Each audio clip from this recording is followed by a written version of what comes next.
महापालिका निवडणूक प्रचारासाठी मुख्यमंत्री फडणवीस इचलकरंजीत शहरातील प्रमुख मार्गावरती मुख्यमंत्री फडणवीसांचा रोड शो सुरू।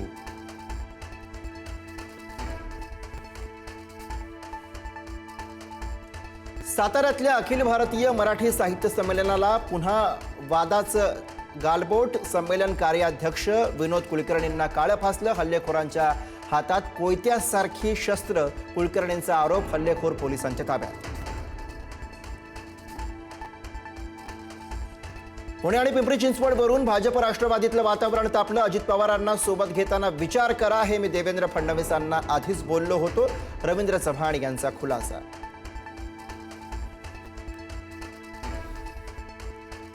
अजित पवार आणि भाजपमध्ये खडाजंगी। पिंपरी चिंचवडमध्ये भाजपच्या काळात फक्त लुबाडणूक। अजित पवारांची टीका, तर आम्ही आरोप केल्यास अजित पवारांना अडचण होईल। रवींद्र चव्हाणांचा इशारा।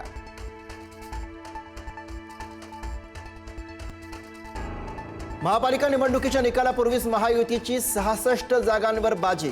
राज्य निवडणूक आयोगाकडून चौकशीचे आदेश। महापालिकेसह निवडणूक निर्णय अधिकाऱ्यांकडून अहवाल मागवला।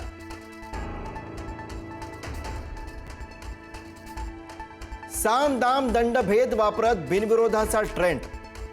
5-10 कोटी रुपये दिले, खासदार संजय राऊतांचा आरोप। प्रशासनानेही उमेदवारांवर दबाव टाकल्याचा राऊतांचा दावा।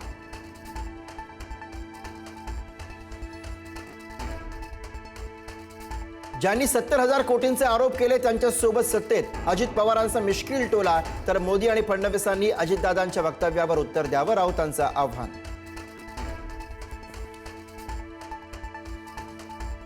महापालिका निवडणुकांच्या निमित्तानं ठाकरे बंधूंची संयुक्त मुलाखत। 6 जानेवारीला खासदार संजय राऊत घेणार मुलाखत। दणदणीत आणि खणखणीत संयुक्त मुलाखत, राऊतांची पोस्ट। मुंबई महापालिकेसाठी आज युतीच्या प्रचाराचा नारळ फुटणार। वरळी डोममध्ये मुख्यमंत्री फडणवीस आणि उपमुख्यमंत्री शिंदेंची जाहीर सभा।